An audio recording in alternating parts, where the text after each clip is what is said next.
Right, welcome everybody to Out of Your League. We've got a fantastic guest with us this afternoon, James Simpson, Leeds Rhinos England and Rugby League World Cup 2021 ambassador. James, delighted to have you with us. How are you getting on? Yeah, man, thanks for having me on. Yeah, I'm good. Just sat at home, sweating in the office while everyone else is sat in the garden chilling out. But yeah, I'm doing really well, mate. How are you? Yeah, good, good. You'll notice, is there anything noticeably different about the podcast? Have you seen the podcast before? Where everyone's sat on really nice, comfy sofas, and Well, yeah, that yeah, difference. Now we're all yeah. online. Well, aside from that, we've got a very notable absence, haven't we, Mark? We do indeed. Will Perry is living it up on his mummy and stepdaddy's villa and yacht in Mallorca. So Has he got a yacht? Yeah, he's told me a few times. I think he said mummy's yacht. It was his actual terminology. And it's new. Yeah, he's living the life. So good luck to him. He might never come back. Yeah, I think ultimately, James, what we found with Will is we're just too working class for him. It's just a little bit too working class. You know, he just doesn't quite fit in. But we hope Will's enjoying Mallorca in his speedos. So, James, you were down at Wembley. Look, one of the things that, you know, through being an ambassador and through getting some profile is you get to do cool stuff like that. How was Wembley? Yeah, it was ace. Well, that whole week, to be honest, we were in training camp all week down in Kent.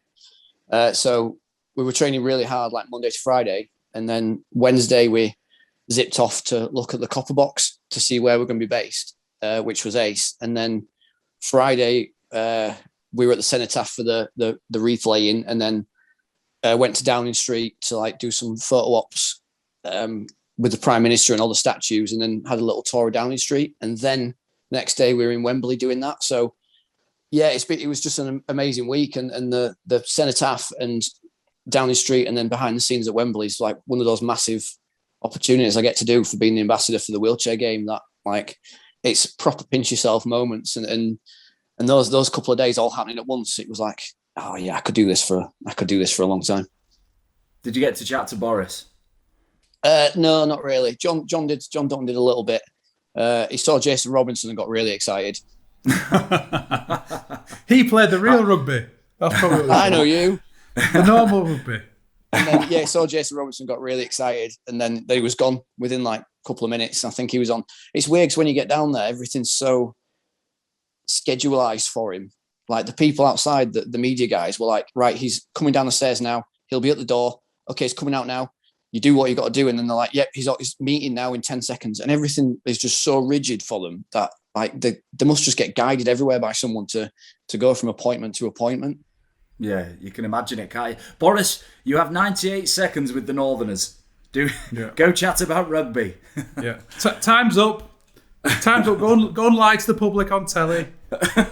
He absolutely loved the trophy. He was just going like, that's a big trophy. I've never seen one this big before. Yeah, it's the rugby league one. That's what she said. Right, so what we like to do, actually, what Will likes to do, James, is he wants to get right back in people's timelines, you know, get back to the childhood. We're pretty certain, me and Mark, that's because Will's got a very disturbed childhood, and he's obsessed that people have got some real trauma in the childhood. But just take us back to you, where you grew up, and how you developed sort of into the man. Talk us through your childhood. Mark knows where I grew up, don't you? Gwisley? Yeah. Gwisley. No, it's Guiseley. Yeah. I grew up, like, sorry to disappoint you, but I don't have any like super brutal like childhood or anything. I was just a normal lad. Grew up a little town kind of west of Leeds called Guiseley. Played rugby for my school, bit of cross country. School for me was just something you had to go through and do, really. I didn't excel at it, but I wasn't rubbish at it. I just treated it as like something I had to do to be an adult.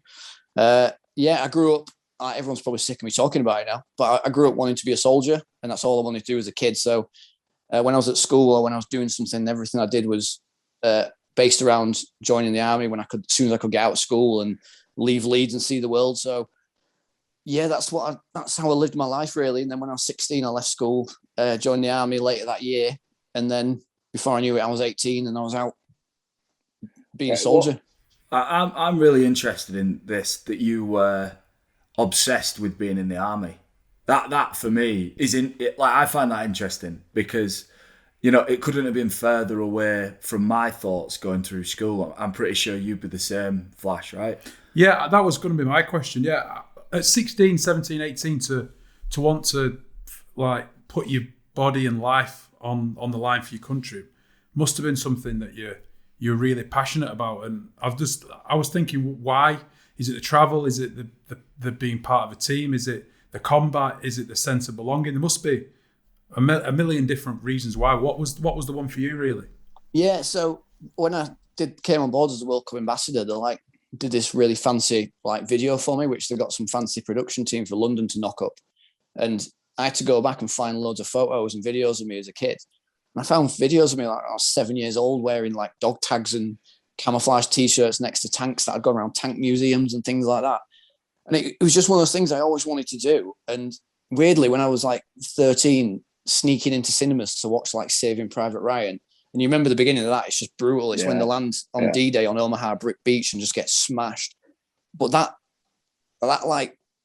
made me want to do it even more, because I was like, that it just looked so intense and so challenging. And when I think about it now as an adult and I break it all back, I think it was just the challenges. And it was the challenges of leaving home at 16. It was the challenges of physically pushing yourself to places you didn't think you could go, and I think some of it was I always wanted to join and do combat. I always wanted to be in a combat unit. People try and steer you to all stuff, but I was like, no, I want to join and I want to fight. And I think that is the ultimate challenge. If you can go to a war zone and get people who genuinely want to kill you, and they're going to try and actively kill you, if you can be better than them and you can survive, and that's the proper challenge. If you can go through all that and react and don't lose your head, for me, I think that was the ultimate challenge in life, is pushing yourself to that point and to the point where if you fail, you might die. I think when I boiled it down to it, it was all just challenges. And even when I was a kid, I've said it before, but I used to sign up for the 800 meter race on sports day, because that was the furthest you could run as a kid.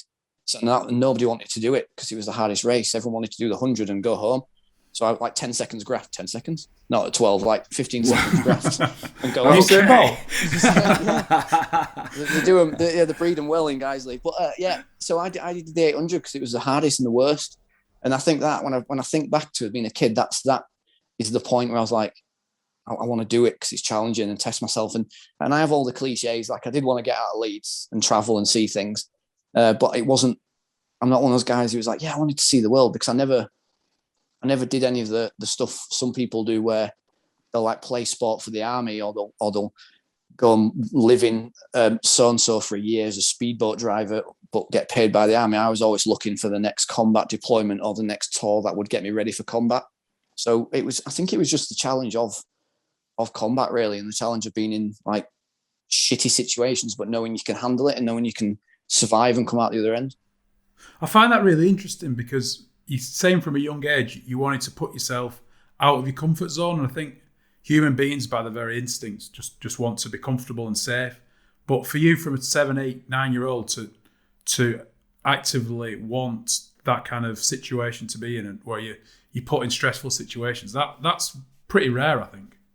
Yeah, it's not rare when you're in the army, because you meet a lot of other like-minded people. And when I joined an infantry battalion, so 600 blokes who are infantry fighters. That's your job, is you take and hold ground. That's the bottom line, is you're the guys who, you can have helicopters and you can have tanks, but at the end of the day, they're just supporting you to get in the trenches and clear them and then hold that ground afterwards. So, but within an infantry battalion, you have even smaller groups like reconnaissance platoon, anti-tanks and snipers.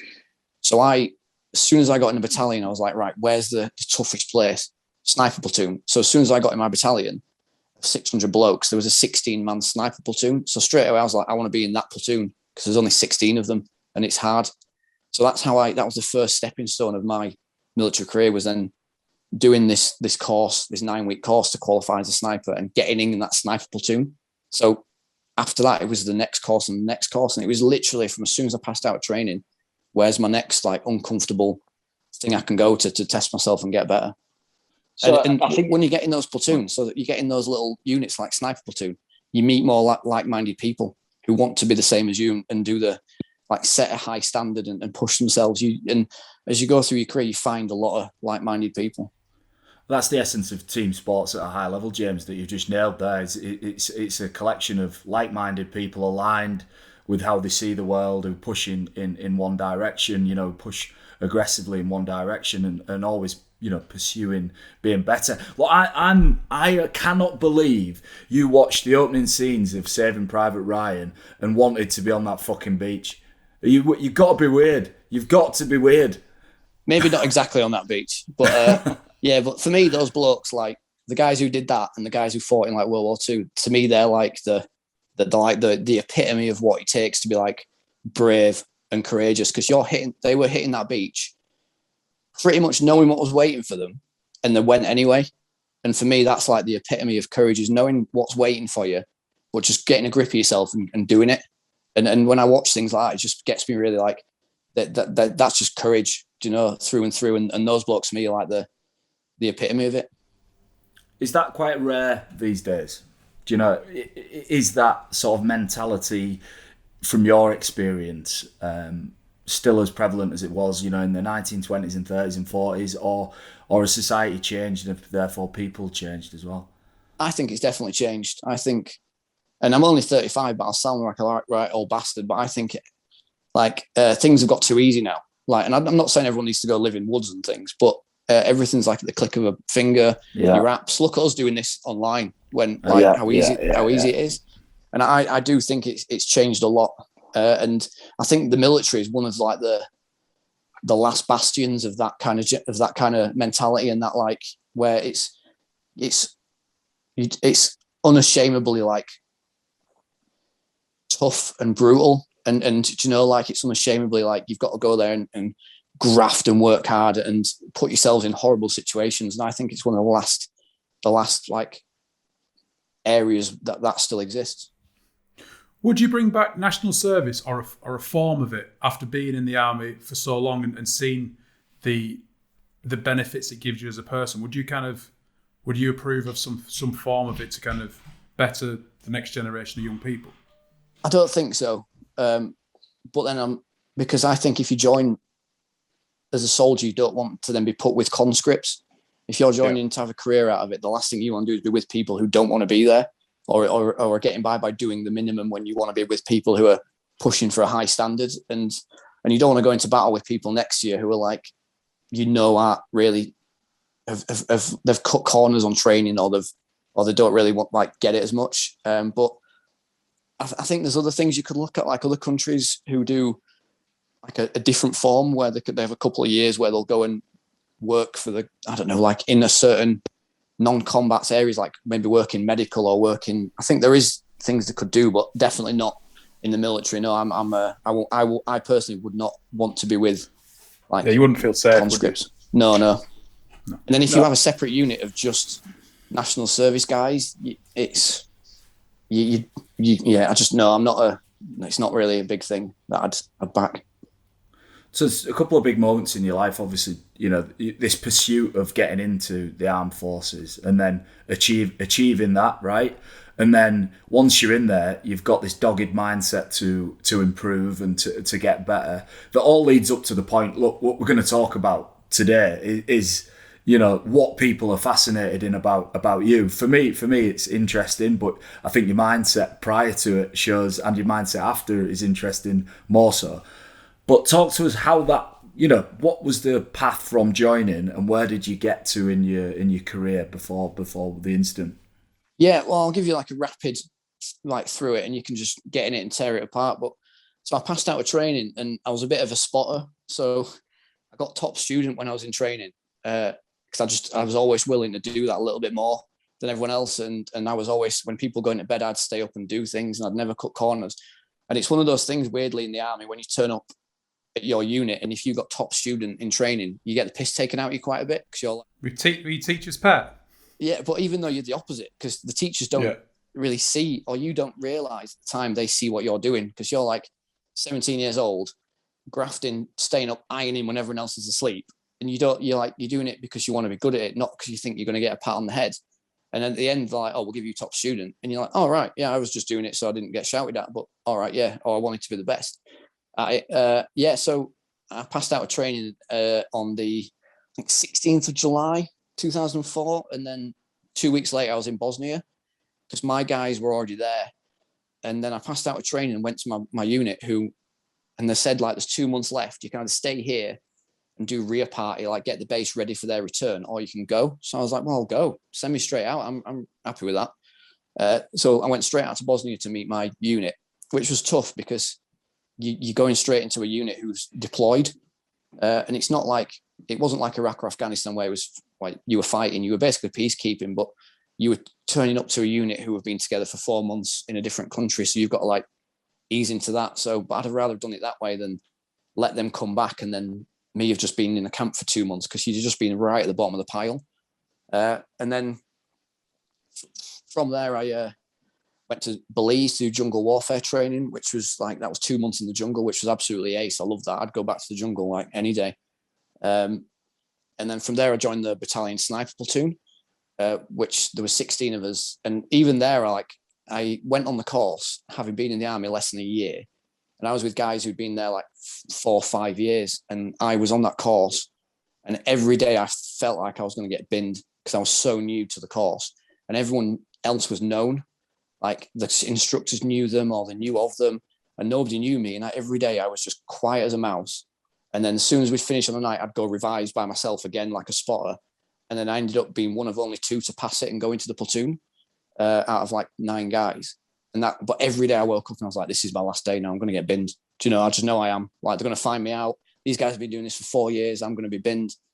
And I didn't. I passed. And that gave me like a boost that I did actually know what I was doing and motivated me to keep looking for these challenges. And then, so we'll fast forward to like 2006. I went to Iraq for 9 months. And I went to Iraq part of a unit called the Brigade Surveillance Company.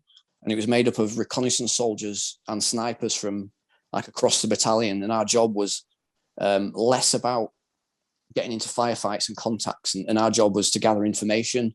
So we'd go out like 12 of us at night into areas where you wouldn't even send 100 guys in during the day. And we'd creep about at night and we'd set up covert camera systems and we'd find enemy locations, report all that information back to people at the top who made decisions, and then people would go like strike, like special forces would go strike their locations.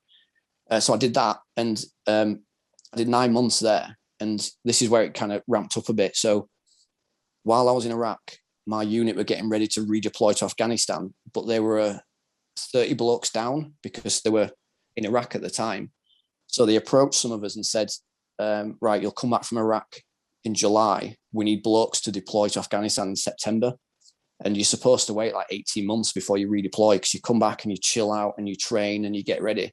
And I straight away was like, yeah, I'll do that. I'll go back to another war zone. So I came back from Iraq in July, had a whole month off, and August, September got ready and then redeployed to Afghanistan for another 7 months. So, and Afghanistan was brutal. And in less than 2 years, I've done like nearly 17 months of combat, like in 2 different theatres of operations. And I didn't realise till I came back after that second tour of Afghanistan where I was just like, fucking hell, I'm tired. Like, do you know, just like, I was like, I'm shattered. I need a good rest. But I wanted to change it all because like Afghanistan was ace. It was like brutal and it was tough, really tough. And we went through some really tough times, but you found a lot about yourself out there. And like, I absolutely loved it. We were driving around the desert like Mad Max. It was ace.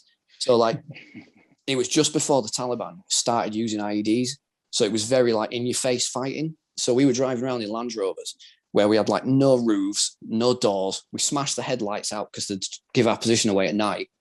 And we were just cruising around the desert and we'd have like a target and we'd go to that target, come out in the morning, get into a scrap with the Taliban, put UAVs up to mark all their locations, drive out and then bomb all their locations and then drive around and do it the next day from somewhere else. And it was just absolutely ace. We were totally unsupported, totally by ourselves. Everyone was growing beards and everything. It was like proper like World War II desert warfare kind of like stuff. Every night just sleeping on desert floor, looking up at the stars and, you know, and it was amazing. Like I wouldn't have changed it for anything. And it was just like, when I think back at it now, I'm like, I can picture myself just lying there on the floor, not even in a tent, just looking up at the stars and just Like, and Afghanistan is beautiful. It's like miles of desert with huge like Hindu Kush mountains going on forever with snow on the top, and you never see anything like it. And that like deployment is like some of the greatest times of my life, just looking at like just being there and taking it all in. And you'd meet like Bedouin tribes in the desert who didn't even care there was a war on. They were just walking through the desert with their camels, going about their business, and you'd sit there and have tea with them, and they'd ask you questions about everything. And then obviously from there, came back.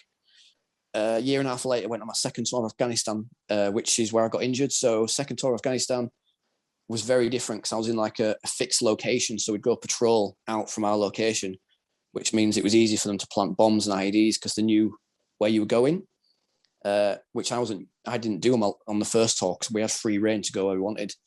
And the Taliban had shifted massively because we'd bombed them and fought them evenly. They weren't winning. So then they shifted to planting bombs. They knew they weren't going to win, but if they could take enough of us out and try and break our resolve through planting bombs, that was like their new tactic. So when I went out there the second time, it was just like we barely got in any scraps. It was all just bombs everywhere, doorways, ditches, like fields. They hid them everywhere. And you knew if one went off, somewhere there'd be another one because they expected it to go off. And then you converge on that location to save the casualty. So they'd hide more to try and catch out the reinforcements and stuff. So that's a really brief nutshell of like me joining to getting injured. Yeah, and I think that shows, look, like I wanted you to tell that story because it's a story of challenge, and you challenged yourself then and pushed yourself and achieved some bits before the incident. And, I think, I've heard you speak about the injury a lot, but not heard about the journey up to that point. So take us to, right, you're in Helmand province. What's the year, James? When I got injured?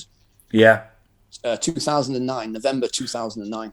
So November 2009, you're in Helmand province, and obviously you've talked us through the IEDs and the impact they were having on the warfare at that time. Well, just talk us through what happened in as much detail as you can, because I think these are the most testing moments of people's lives, aren't they? Like I said, they do things to try and maneuver you onto IED. So we'd been at this village in this ditch, and we'd gone there with like, a lot of people don't realise the locals want you there because you're protecting them from like the Taliban regime and the kind of horrible things they used to do to people, like not letting women go to school and like killing guys who didn't have beards, and they were absolutely horrific people.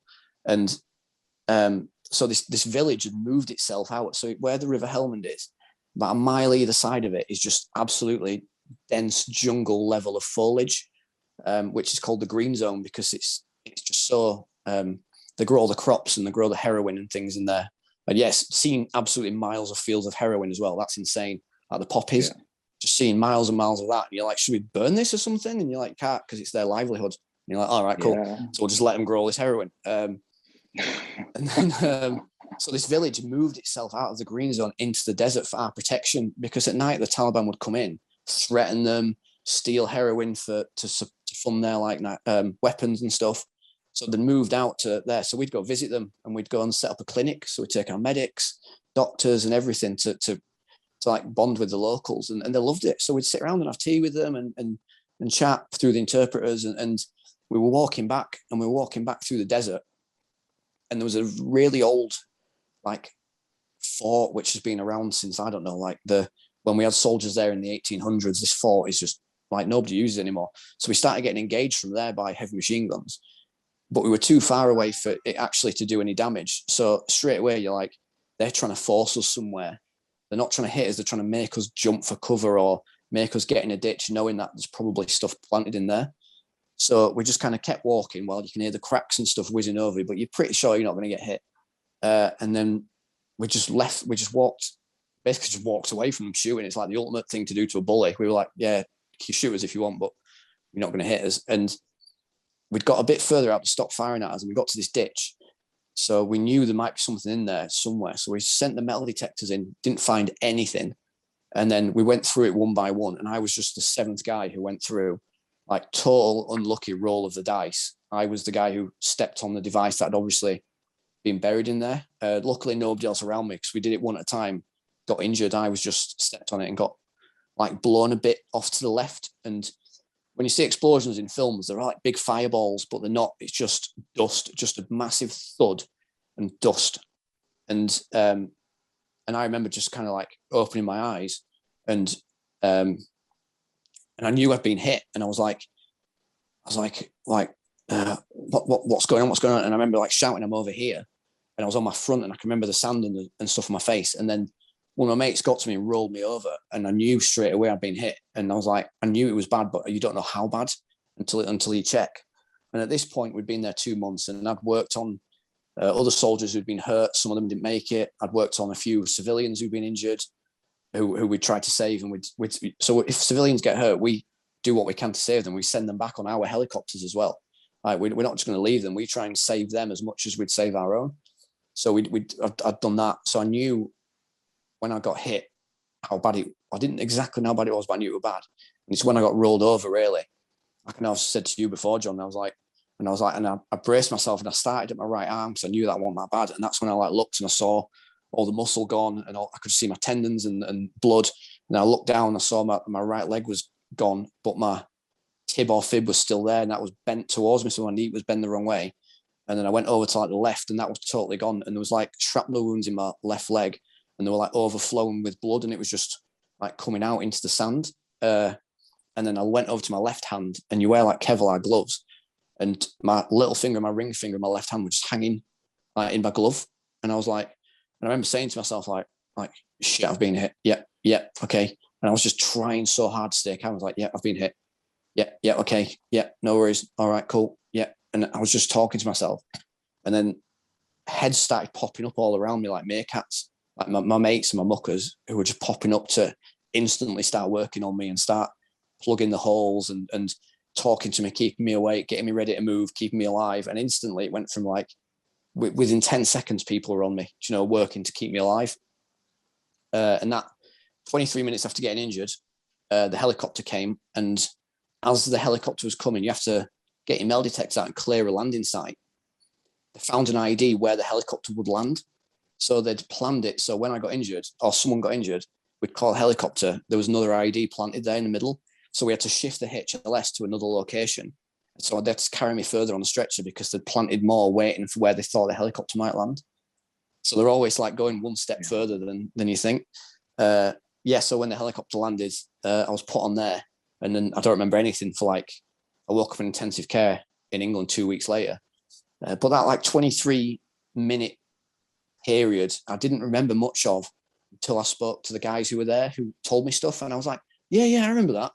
I remember. And some of the stuff you go through and the jokes, like you like still joke around with the lads and you say stuff. And I remember like as I was getting carried, I had both my arms bandaged up and I was like holding my t-shirt and I had my head down. I remember saying to myself, like, help them help you. So I was like getting on a really tight ball. So when they were carrying me to the helicopter and the dust was pushing away and from the rotor blades of the Chinook, I was like easy for them to carry. I wasn't like spinning around everywhere. And I was saying to myself, like, if you pass out, you'll wake up in Birmingham because it's where the military hospital is. Like, I didn't ever once think to myself, like, if you pass out, you're going to die here, mate. If you pass out, you're just going to die. So I was like, if you pass out, you'll wake up in Birmingham. If you pass out, you'll wake up in Birmingham. Don't worry, you'll wake up in Birmingham, which is what essentially happened. I did wake up in Birmingham. But that 20-minute period, like, I could talk to you about 4 hours just about that, like about how Scotty the medic came running over. And I made friends with him early because he was on my first tour of Afghanistan in a different location. But so this, like, I won't get into it, but we got suicide bombed on my first tour of Afghanistan. The guy drove his car into our convoy and blew himself up. And like, it was a massive explosion, like 2 cars in front of me. And it was just mental. The whole thing was insane. And we drove into a British base afterwards, like dragging the vehicle that had been hit. And he was one of the medics in that base. So when I was on my second tour, I was saying to him, like, where were you last time? And he told me. I was like, oh, I was there. Do you remember this suicide bombing happening? He was like, oh, I remember that. And then, so we had like a bit of a connection. And like, one of the jokes is always make friends with the medic. Because when something goes wrong, you're like, yeah, it's me. Come remember me? Yeah, come sort me out. Do your best. Do your best work here now, please. Come on, mate. We're pals. Remember that? And his lad called Scotty, and he got to me. And I remember, like, when he got to me, like, because it was him, I was a bit more like, Yeah, okay, Scotty's here now, Scotty. And we had a bit of a chat as well. Like, I won't tell you what we said, but yeah, we had a good chat and a bit of a joke. And to be honest, even though it was an absolutely horrific moment, the stuff you do and say to each other, that like British soldier dark humour is like more prominent right then than any other time. Because when it's gone so bad and so wrong and so dark, that's when people start being the funniest and joking around and stuff like that. And you find, and I remember it now, and some of those moments where I laugh at stuff now, and I'll remember for the rest of my life where people did things like one guy got his like. Go on, you can tell. This is fine. No, it's absolutely fine. No, it's absolutely fine. One guy pulled his flies down and got his bits out, and was like, "Going, have you seen this?" And I'm like, just started laughing because at the moment I was like, it's so surreal. It was just like, "Have you seen this?" And just looking at me when he did it. And that moment, I was like, it was just one of those moments where it like brought me, like I was like laughing and going, "What are you doing?" But that's that British soldier kind of dark humor that you don't get many other places. But I needed that at the time. I needed like those moments of like. That's mateship as well, isn't it? That's what you find in a rugby dressing room. That's what you find. I think that group lads' humour that probably you need at a time like that to bring you through. I'm really interested to know. Obviously, you talk quite calmly about like losing limbs and the distress it must have caused you at the time. But leading up to that, going through all these war zones and being at risk all the time, how was your mindset there? Was it always in the back of your mind that something like that would happen? And because it was maybe at the back of your mind, you were a little bit more prepared than you might have been otherwise. I always thought I might die, but I never thought I'd get injured. And a lot of the guys are the same. You think you might get killed, but you never think you're going to be the one who gets injured, especially as badly as I did. Excuse me. And to the point where some of the lads even say to each other, like, if I lose my legs, don't let me live. Just let me go. Just let me go. I don't want to live like that. And that, like, I never was one of those guys that never really crossed my mind. But I know guys who have lost legs who were those guys who say, like, I'm so glad I didn't go. They're like, my life has been so good after losing legs or arms that I can't even believe I said that at the time. So I know blokes who've lost legs who genuinely said, just let me go if I get injured. And they've gone on to achieve so much since that they can't even believe they're the same person who said that. Well, in Forrest Gump, Lieutenant Dane is like that, isn't he? He kind of famously says, don't save me, and then he becomes a shareholder in Forrest Gump. Is it just an actor, shrimp company? It's just an actor. But it's a story. It's a story. Yeah. he's a good actor. Old Gary Sinus. Yeah, James, obviously you survived, right? So you survived, and you've got mates, people who haven't, and a lot of it is down to luck. But the medical team do an amazing job. But does that ever cross your mind, that you've survived where other people haven't? Yeah, quite a bit, but not in like a negative way. More in like just embrace my chance to do it. So I know guys who didn't make it home, and I just think it'd be massively disrespectful for them and their families if I didn't embrace like the life I've been given, the chance I've been given. And I think about those guys quite a lot, especially like I was at Cenotaph on Friday and I thought about it a lot. But I just think I've been given a chance to keep going when those guys haven't. So I have to like embrace it. And when I do think about the guys that I know who died, I never think about them dying. I think about funny stories or things they've done that make me laugh about them when they were alive. I don't dwell on the fact that they're not here anymore, just on about the stuff we did when they were here. Yeah, so talk us through, I think you briefly mentioned your injuries. Look, if people haven't heard what your injuries are, I think they'd be mad because it's a quite, you get about a bit, so yeah.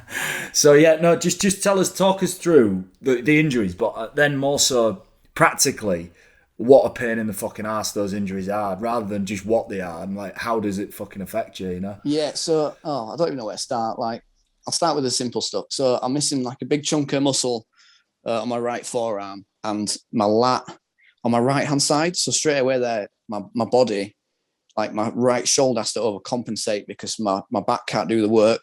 But then my right forearm's like, well, I can't do that. I'm too tired. So then my whole right hand side just gets smashed. My left arm, I'm missing the ring finger and the little finger, and my wrist is fused, so I can't bend my wrist. So most stuff I have to do, I do one-handed.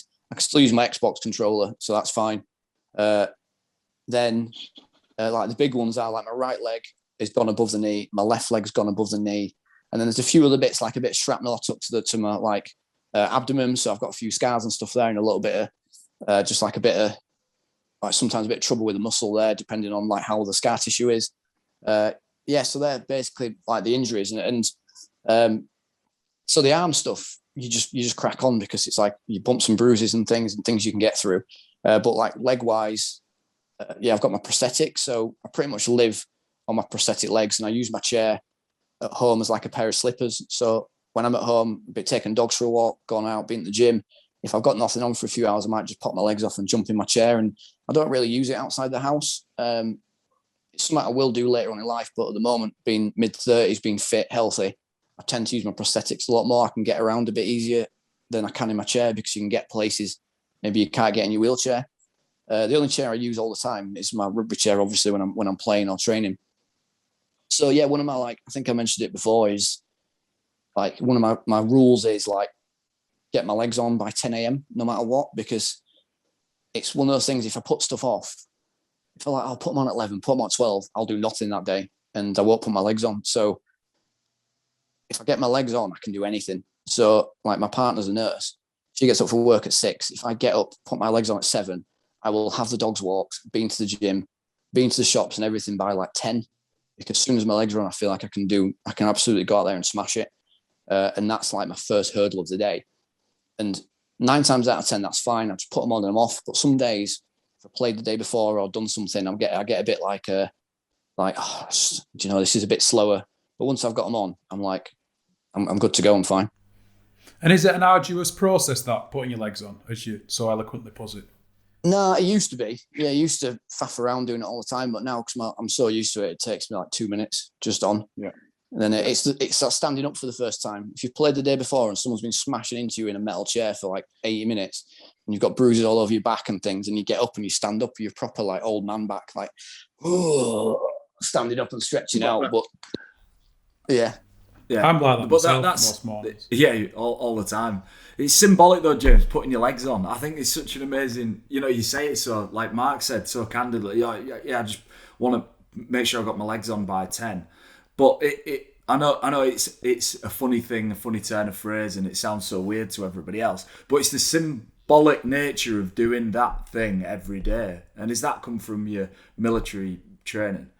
Yeah, it will have done, like routine and everything. But like, it's just that self-discipline to like, what if I'm, it's that self-discipline to be like, to do it and not let your standard slip and your standard slide. And there is occasional days I'll let myself not do it if I've like, because I also know myself really well where I'm like, today I just need to have a day off. I need to just chill out. Yeah. And that'll be like a no pressure day where I won't pressure myself. But if it's a day where I've got jobs to do and things that need to be done, it's that discipline of being like, right, I'll get my legs on and go. And it has, but it's 12 years since I got injured. Like I was only in the army 9, so I've been injured longer than I was in the army. So like this is, it's just I've built up such a routine and been so disciplined with it that now I don't even think about it. Do you get bored talking about it? Does it interest you talking about it, or do you go on autopilot? Sometimes I do go on autopilot about it. If it's people who ask me not asking me for the wrong reasons, but they're just. I have this conversation with my partner quite a lot because she's an ICU nurse, so she sees a lot of horrific things, and we tend to, and we say this to each other. Like I did, like over 2 years deployed in battlefields, and I rarely speak about stuff, not because I don't want to, because I might be telling you a story about something really funny that happened in a firefight where things were really bad, and people who don't know tend to focus on the firefight, and I'm like, no, I'm not telling you about that. I'm telling you about this funny thing that happened in it. But people who don't get the context focus on the wrong thing. So my partner's an ICU nurse and she'll tell me stuff and I'll tell her stuff. But we both tend to not tell other people stuff because they won't fully get what you're trying to tell them. Like me telling you about getting injured and one of the guys getting his junk out. That's like, I'm not telling you about me getting injured. I'm telling you about a funny incident that happened at the time, but people tend to focus on the other thing. So I tend just not to tell people stuff either, because like if you get me one of the lads I used to like serve with, we'll be at it for hours just chatting and texting and talking. But other people won't get the context of it. So I kind of not go into autopilot, but I shy away from a lot of the stuff because I don't want to I just won't get it as much. Yeah. So, but you're I'd say your celebrity, what you've got, at the minute, off the back of your injuries and off the back of your speaking and your story, is linked to that incident, isn't it? And is there a point where you want to move away from it? Is what I'm saying. I'll bring you in here, Flash, because sports people often get attached to a certain part of the career or a certain moment, and then people always want to talk to you about that moment. That's difficult to get away from sometimes, isn't it? Yeah, it is, and especially when James is saying then that when the context is lost on people. But I think it's because they find most interesting, or the furthest thing from their life is playing professional sport, or it's being in a battlefield and people lose limbs or whatever. So that's so foreign to them. That's why they want to know more about it, and that's why if I get asked about sport, I kind of have to think, well, it's so different for them. That's why they're interested in it, rather than a random story from the changing rooms where you got your knackers out, John. So I think that's where it comes from. But for my own personal, storytelling from sport and being asked questions, I get a bit. Yeah, you go on autopilot sometimes because people sometimes just assume you just this one thing, whether it's someone who's serving the army or rugby playing. You don't have other facets to your life, and that can be a bit frustrating. They think the only thing you've got good to talk about is running around with a rugby ball and tackling people once a week for 80 minutes. And that does become frustrating, yeah. And I know you probably feel the same sometimes, John. Yeah, no, I get it. I just, when I saw James's name come up that we were going to have him on the podcast today, like a little bit of me thought, I just tried to get inside your head about it and think, right, look, if I was this guy, right, and you've got an infinite amount to offer the world and people just kept fucking asking you about being blown up, and I'll be like, look, I know you've got the humility to not show it, but what I'm trying to say is if I was you, I think the really tight connection between you and your story, for me, I'd find that a challenge, a real challenge. I did. I spent a long time. It wasn't until 2018. So I started playing in 2013. I refused all media and promotion and everything for 5 years of playing, because I didn't want to be like, I know a lot of guys and we like nick them professional veterans, and it's like a derogatory kind of term where they've left the military, not really done anything, and just dined out on the fact they were in the military for years, and they've used that to like open doors for themselves and not really doing anything else. So for years I shied away from everything until after the 2017 World Cup, because I wanted to build what I had as a player. So then I'd achieved enough as a player, won the grand final, went to a World Cup final.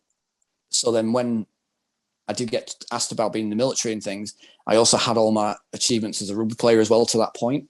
So it was only in 2018 when John Dutton asked me to be the World Cup ambassador, where I was like, I've achieved enough now to be happy to talk about my time in the military, like publicly, because I'm not just in the rugby league world talking about what I'd achieved before. I've now got enough behind me to talk about both. I suppose with that as well, I think you probably want, out of pride, you want to be known as a great rugby player in the wheelchair version, exclusive of your history in the army. You want just to be a really good rugby player. You don't want that to be the side story, do you? Yeah, exactly. I want like I just said, it's two different like volumes of my life. So I was a soldier up until obviously I left, but I was a career soldier till like the second I got injured, and then basically for me that's where like my rugby career began. That second I got injured, really. So yeah, I want to be known for both. But having accomplished, this is a bit strange, but having accomplished enough through the game, it made me happier to talk about my time in the military, because I know people don't just look at me as the token ex-soldier who they can wheel out. Like now, people like, so I don't mind talking about anything. Can you say wheel out? Can you say wheel out? Is that allowed? I can. You can, yeah. No, I can't. No. So I'm like, so that was a moment where I was like really happy. And I could sit here if you wanted. We could spend 4 hours talking about just being in Afghanistan, and I'd happily do it. As long as I felt like you guys were interested in it. I've got quite good at realizing when people are losing their interest a bit, and I'll like stop, because I don't want to. Basically, I don't want to be that guy who just talks about like the back in my day we did this, and that's one of the reasons I left the army. To be honest, I carried on for another 2 years working in, and I went to run. Basically, it's called a dismounted close combat trainer, and it's a giant computer screen with rifles attached to it, so you can simulate things. I went to work there. I was running that, and my guys were getting ready to redeploy to Afghanistan, and I went to my boss and was like, "I've got to go now, because when they come back, they'll be telling all their stories about their 6-month deployment." And I'll be like, yeah, but do you remember 3 years ago when we went? So that was my moment. I went to my boss and I was like, "I'm happy to go now, boss. Like, I've done my stuff. I don't want to turn into the guy that people don't want to talk in front of, because he's going to go back to his experiences years ago."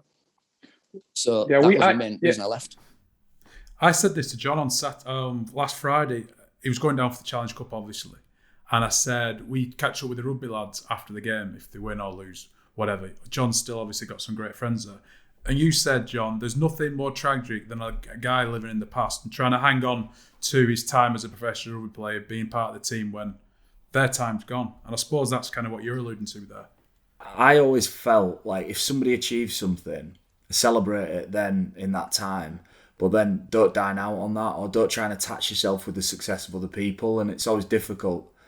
Everything's got a time and it's got its moment, hasn't it? And I think there's nothing more tragic than that, staying at a party too long. Do you know what I mean? Or trying, or even worse, is leaving a party and then trying to get back in after you've left. You know? Do you remember me? Do you remember me, guys? Yeah. I used to play with you, like me. Pathetic. That's what they would have done. If I'd have been me I'd have slammed the changing room door in my face as I was trying to get in. Yeah, I think that's sorry, mate. That because I've achieved enough playing the game, I don't mind. I'm not doing it for the sole purpose of being like, look at me, I did all this. I'm doing it now for the game of rugby league, of wheelchair rugby league. So me talking about my past and the things I've been through, I do it now for not for personal gain. It's for the game and the sport, and to raise awareness and to show people about what I've been through. And if people have been through similar things, you can achieve a successful career in a sport as well. Like that, you can go through horrific things and come out the other end and go on to represent your country in World Cups and things like that. And that's one of the main reasons I'm happy to talk about things now, because of the stuff I've achieved in the game, and to show people the pathway to getting involved in the sport. Well, talk us about your achievements in the game then. I think me and Mark know what they are, but for people who are listening in, just how serious a competitor you are. So yeah, 2013 I started playing, and it was just to get out of the house and to meet other disabled people who I was disabled at 23, and I knew nothing about the world as a disabled human. So I wanted why did you pause on human? I don't know what I was going to say. Human being. Human. Yeah, I don't know what I was going with, and then it just. I was looking at a picture of a koala then. And then I was like, I'm not a koala, I'm a human. when I started playing, it was just for that. So I was with all these guys and girls, wheelchair rugby league, who have grown up disabled, grown up in wheelchairs and things like that. So I learned a lot about the world and about what you could accomplish. And like when I started playing for Leeds, there were 6 teams in the country. We're on 22 now, by the way, 22 teams, and growing with the World Cup. And we lost every game we played for 3 years as the Leeds club, but none of us quit. Like the same core group of players who are there now, the 4 players who played for England 3 weeks ago against Wales, all started in that Leeds team where we lost every single game.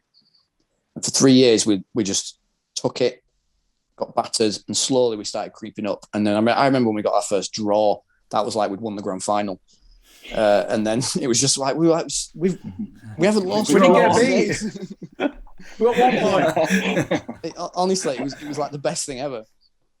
And about 2016, things started changing, and then we made our first grand final in 2016, and we lost. But the journey we'd gone on, all of us losing every game to then making the grand final. And then 2017, we made the grand final and lost. But 2018, we won our first grand final. And the video of us winning, like that was on our league, we got absolutely mental. Like there's people in wheelchairs jumping on other people in wheelchairs, people throwing tags in the air all over each other. And it's just a huge pile of bodies and wheelchairs. And like, because for us, it wasn't winning the grand final. It was like 6 years of just graft, of losing everything and then slowly clawing ourselves up. And the team we beat are the team who had won it like 4 years in a row. And it meant, and it was one of those moments where it was like it's a bit cheesy, but like showing that like God can bleed by beating this team in the grand final, like not being beaten for years. And that was a massive moment for us where everything suddenly shifted. And then the next year, 2019, we won every game we played. We won the Challenge Cup final. We made the grand final, but we lost. But like that year, the difference in just a few years in the squad, the same squad as well, because we just gelled together and we all worked hard for each other. And this year, so we had 2020 off, obviously. This year, we've won all 5 of our games. 4 of the squad were in the England team. 1 of the squad was in the Wales team. And a few years ago, none of us were in internationals. None of us were doing anything. And we've just come so far as a unit. James, how on that, right? So you've gone from being in a losing environment to that changing and you're winning. What if you could ping that on one thing? What was the thing that made that change for you? I should have really mentioned before, because he'll give me stick. The coach. We got a new coach, Martin Gill, in 2014, I think, and he basically came to the club. He'd worked in the professional ranks. He'd done he'd been in rugby league, but he didn't know anything about wheelchair rugby league. But he knew how to coach, and he coached one of the players who plays wheelchair. He even coached him as a kid at running game before he came to wheelchair. And he basically came in and said, "I will have you in the grand final in 3 years. You will be in the grand final in 3 years." And we didn't win it while he was the coach, because he only did his 3 years and he left. But his whole mindset and the way he did things, he brought from running game and instilled into us, like the ethos and the commitment and the discipline he instilled into the whole team. And still now we follow that like guidelines and that ethos, and the players so close and so tight knit. It all comes from when Martin took over as the coach. And when we won the grand final, he wasn't the coach at the time. Jim was, who took over him. But it all came off the foundations of what he put into the club. And when we get new players in now, we go through the same process with them, basically do the Martin Gill template. Great coaching can make such a difference, Flash, can't it? When you get into an environment where you've got a great coach, things just happen quickly, don't they? Especially when they can change habits in a club. It sounds like the coach there, he kind of set a series of standards at the start that probably they're reaping the rewards for now. And I think if you start at the bottom and start the foundations, like James said, that's when you can maybe create a dynasty and have success for a long time.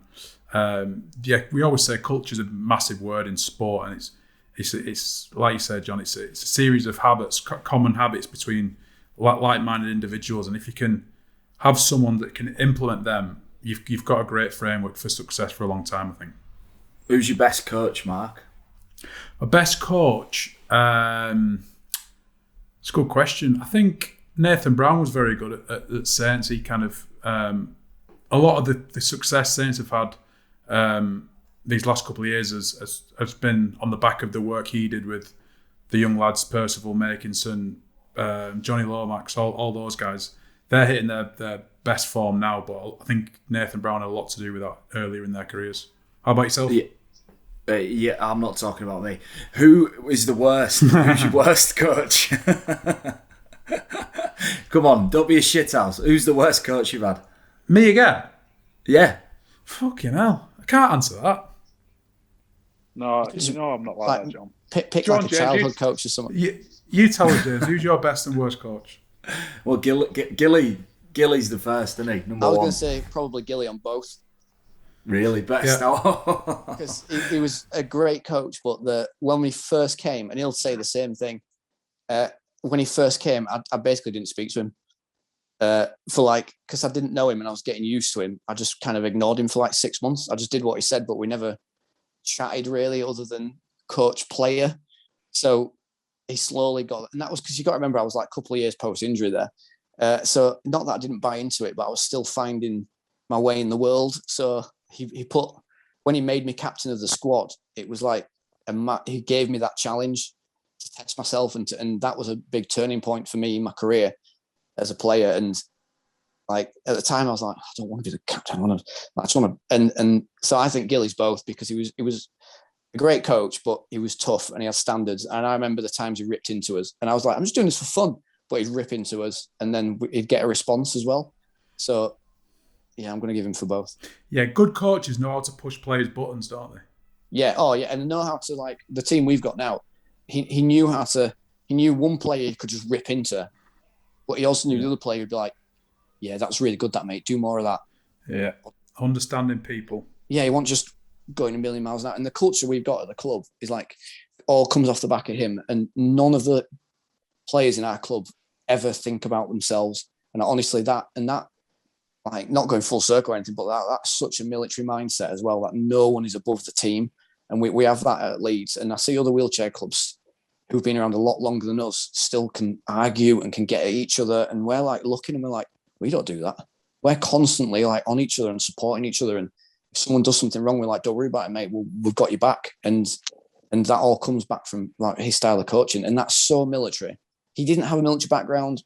He didn't try and make us like soldiers and anything, but it's about the ethos and the standards that I loved about the way he did things. And that is definitely in all our players who are in the squad now. So it's Rugby League World Cup year, James. Obviously, you know you've been out on the road talking about it, promoting it, a lot, I'd imagine. So look, it's an exciting time for wheelchair rugby league, isn't it? Because it's getting a lot of exposure, and it's been talked about by the organisers. I think John Dutton and the guys from the top have never really mentioned the men's game in isolation. It's probably, for me, been the most inclusive campaign before a tournament ever.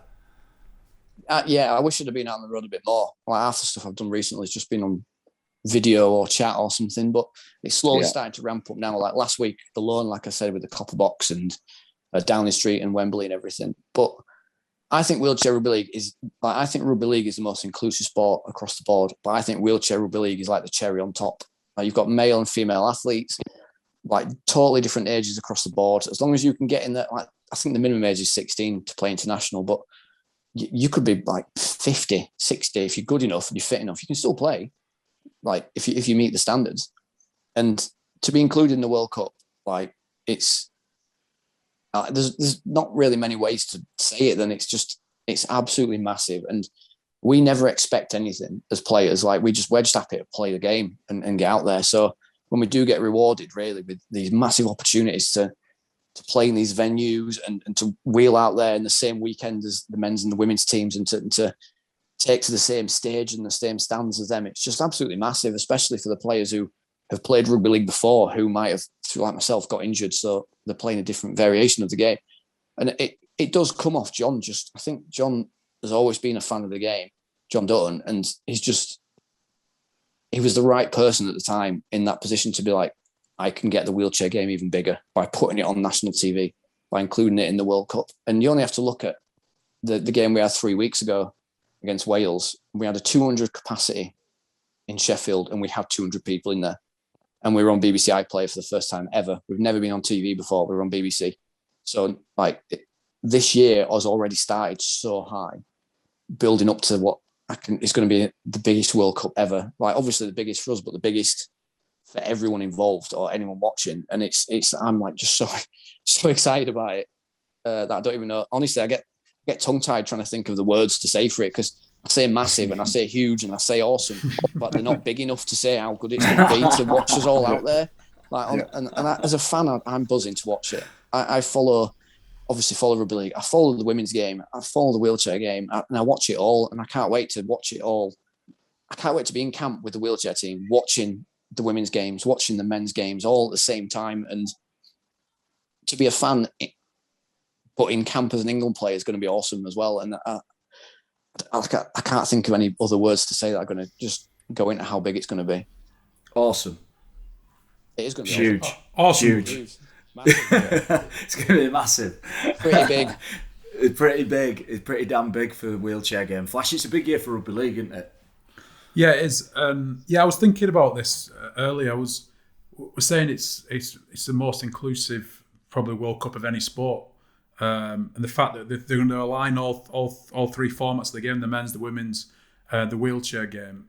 I think that's a really strong signal that rugby league are putting out there that we are a progressive sport, and we are really inclusive. And I was again doing a bit of research, and I was looking at some highlights from previous games, and I was really amazed at how similar they are as to from the wheelchair game to the men's sport, and the moves, the way the team play with they'll attack one side to open the other side, and it's very similar. And I was looking at fixtures, and I know the finals in Liverpool, I think, isn't it?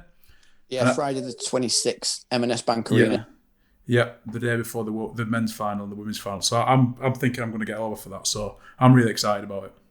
Yeah, great.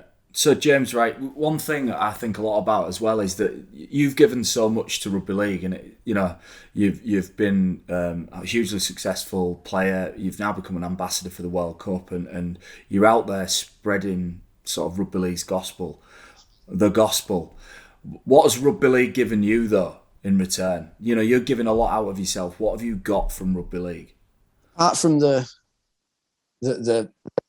like the snippets, like going to Downing Street, no matter what people think about like the people who run this country, going to Downing Street and meeting the Prime Minister's like it's something you'll remember forever. And it's things like that, things like being at Wembley, things like meeting Prince Harry at Buckingham Palace. These moments that when I sit back and I think about each individual moment, how ace that is. But not just those moments, it's the purpose and the everything I do. Well, most things I do, even though I'm not a professional athlete, is I act like a professional athlete. Like, because I'm knocking on a bit as well, 35. Like in sport, it's a bit older. I constantly train, eat, sleep, live for the game really at the moment until the World Cup, because I wanted to be so successful in it. So it has given me a massive purpose to my life, and I care as much about this as I did about being a soldier. I threw myself into everything I did in the army, constantly challenged myself, constantly wanted to be better. And I have the same outlook on wheelchair rugby league, and the game has given me like just a massive purpose in my life. Like, I'm not saying if I didn't have rugby league I'd be miserable. I wouldn't be at all. I'd be doing something else. Yeah. But at the moment it's given my life a massive purpose and meaning and things to work towards. Like in 10 years time, I'm like, I always think of targets that might be unachievable, but for me, I'm like, in 15 years time, I want to be working for International Rugby League, living in Wollongong, managing the international calendar for wheelchair. Like, it probably won't happen, let's be honest, but the things on the way, hopefully there's opportunities there. There wasn't a wheelchair ambassador 4 years ago like there is now. So what's the next stage? After the World Cup, they're going to need people who know what they're doing and talking about, who are passionate about the game to take on things. So I'm like, if in 15 years, if I'm aiming for that in 15 years time, what are we going to achieve in 5, 10, for the game? So like for me, the World Cup isn't the end. For me, the World Cup's the start of like the next stage of getting wheelchair rugby league bigger and more global and taking it to even more places. Yeah, it's an exciting time for all forms of the game, but for the wheelchair game, it's huge. Look, we've taken a load of your time, James, and I know you do a lot of these, but I just wanted to get your thoughts, Flash. What things, so much to digest there from James, like huge, big topics, but what are the things you've taken away from what he's had to say today? Yeah, I love, probably like most people listening to James, is the stories of, the tough times he went through in Afghanistan and the challenges there. And yeah, like I said, I've done a bit of research leading up to this on the wheelchair game, and I was already really excited about the World Cup, and probably James has increased that now. And that last question made me look back on what rugby league's given to me as well. And everyone who's played the game, whichever format it might be, it's been brilliant for making friendships, for making memories, for giving you values of winning, losing, resilience, hard work. You could go on all day listening to it, but in terms of sport to teach life lessons, I don't think you can look much further than rugby league, and it certainly had a massive impact on my life as it has for James. Yeah, and I think one of the big takeaways for me, James, when I speak with you is the sort of nostalgic link to courage that I love. You know, that concept of bravery and that walking into shit, knowing it's going to be shit, and doing it anyway, is something that I think should be treasured. I think your willingness to progress, to move on, to constantly challenge yourself. I think there's lessons there for everyone. And then to just remember things are funny, even if you've lost your legs and fucking half your hand. Do you know what I mean? You can still, there's things that will always be funny. And I think a man getting his bits out of his fly in the right context, yeah, is always always funny. Yeah. But yeah, thanks very much for joining us, James. That's been anytime, awesome. mate. You know that. Yeah, James. Cheers, James. Good luck for the World Cup, mate. Yeah, that's it from Out of Your League. You can download this episode from iTunes or any of the podcast providers. See you soon.